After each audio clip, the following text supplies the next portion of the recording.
Good morning, goddammit. N Vinegar day 268. Push day, shoulder dominance. So yeah, just start with the overhead press. Do a bit of chest, but mostly shoulders here. And today, I want to talk. Well, I want to kind of start like a small sort of topic series for the next few days, or however long I can make it go for, I guess. Basically, things to do as a personal trainer. Things to do successfully as a personal trainer to hold your clients and get clients. More so, hold the clients for the topic today. But I'm just going to talk about, things that you can do as a successful trainer. I've been doing it for about 4 or 5 years now. And it's a fucking difficult job to get into, and it's a hard job to maintain. But there's certain things you can do to do a significantly better job. One of the difficult things with personal training is keeping people interested in training. And one of the first things you can really just leverage the fuck out of to get people interested is progressive overload. What a lot of PTs do when they first start is they'll be like, alright, we're doing 5 different fucking variations of the squat. Because they try to gatekeep a client into thinking everything's so overcomplicated that they need them. Hence, they'll be like, alright, we're doing a fucking grass squat, a box squat, a Bosu ball squat, a fucking skateboard board fucking squat, we're doing a fucking upside down squat, we're doing every squat under the fucking sun. And that way, they go, wow, this guy is some sort of wizard. There's no way I would think of all these different fucking squats to do. But the problem with that is it's, one, gives them anxiety a lot of times because they're just like, I don't know what the fuck I'm getting into every day. Some people like that, don't get me wrong, that's a video every day. But in general, if you put someone into a squat that requires a decent degree of technical skill, but also equally isn't too technical that it's unsafe or hard to learn, you're going to get a shit ton of neurological adaptations very quickly. A good example of this is the box squat. Box squat's somewhat technical, but unlike a full range of motion squat, it's a much safer variation. People have better mobility and stability through it. And once the neurological adaptations out of the way, it's easier to maintain decent progressions without having to keep honing in the technique. So they'll still see decent muscular size gains. But if you don't give them a simple squat to start with, they're not going to get crazy, tangible progress. And with a box squat, for example, most clients come in. Good example would just be men in general. The average man comes in doing a box squat. They start off with typically about 40 kilos. Easily within 3 months, they increase it by anywhere between 30 to 50 kilos in the 3-month period. Sometimes more, sometimes a little less, depending on their age and genetics. But in general, everyone will see good fucking progress on a barbell box squats in parallel. And what that's going to do for them is go, wow, I'm getting stronger, which they are.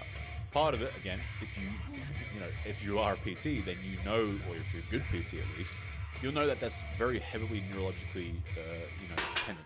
A lot of those gains aren't necessarily muscular, contractile force gains. Part of it is their ability to increase their ability to recruit motor units. But they will get some fundamental strength increases and muscle increases because even though they'll be low on the motor unit recruitment pool, because they're so new, even though they're low on it, those type 1 fibers they're developing will create bigger legs, right? And stronger legs. But they're also just getting better at using those legs in general. So if they do athletics, maybe they play basketball or tennis, they're going to see improvements in their sport. And then from a just basic tangibility perspective, they're going to see that they went from a 40 kilo squat to a 70 kilo squat, and let them know that. Let it know every time you train them. All right, you're up 2.5 kilos from last time, and it's going to be progressed as long as their calories are on point and they're not, super fucking old. And then after a few weeks, be like, hey, you just doubled your squat, because they're likely to if you program it right. You need to know how to program progressive overload, though. That's the other thing. So, really, this topic, I don't even know if I fucking prefaced, but it's about progressive overload. You need to know how to progressively overload people. And if you don't know how to progressively overload people, well, you probably have fucking shit results, and you certainly shouldn't be a personal trainer. But if you know basic progressions, and if you know how to really, really milk progressive overload and linear progression, then that is one of the first things you can do for a client, is just fucking get them really strong really quickly. You can double someone's strength in a couple of months on most lifts. Anything compound will for sure double. And on top of that, when you first get them in, don't have them lift heavy. Have them lift something that they can probably have, 5-6 reps in reserve. Be like, hey man, today you're going really easy. Because one, they're not going to want to push like crazy when you first start, because they need to create the habit before they can push those, decent intensity thresholds. But also it gives you a better sort of point of reference to use in the future. It's a slightly deceptive, but if they started off squatting 20 kilos, even though it was really fucking easy, you can say in 6 months' time, hey man, you used to, remember when you first started, you could only do 20 kilos? Well, they probably could have done 35, say, but they weren't mentally ready for 35. And then after a month, they are doing 35, and they're mentally ready for that. So like maybe they only actually honestly progress the squat 20 or 30 kilos in a 3-month period, but it looks like 50 or 60 if you start them off really easy and light, which you should be doing, because most people can't just jump into fucking hardcore squats when they first start. You'll lose a client. They'll be like, fuck that shit, I'm not going back there. I don't want to do 1 or 2 reps in reserve when I first start, nor do you need that. Again, it's because they're so ready to adapt when you're new. You don't need to be high up on the motor unit recruitment pool. You can have plenty of reps in reserve and still make crazy adaptations, because they can't even recruit those, high threshold motor units anyway. So that's the first thing. Learn the ins and outs of progressive overload. Learn how to switch a little bit of variation so you can get them those neurological adaptations. Maybe they're 6 months in and their diet's shit, and you really just can't have them progressively overload because their diet's just so shit and they're so old or so physically fucked up or whatever. They're not taking it seriously. All right, cool.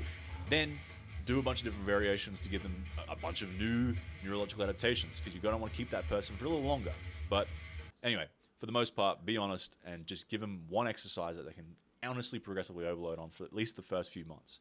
And then if they're well, and if they're a go-getter, then they'll do the things required to keep progressing once the novice stage is over. If they're not, then sure, trick these lazy bastards into thinking they're getting progressions through fucking neurological adaptations. At least they'll still be doing something physical and active, much better than just quitting because they're not getting these adaptations.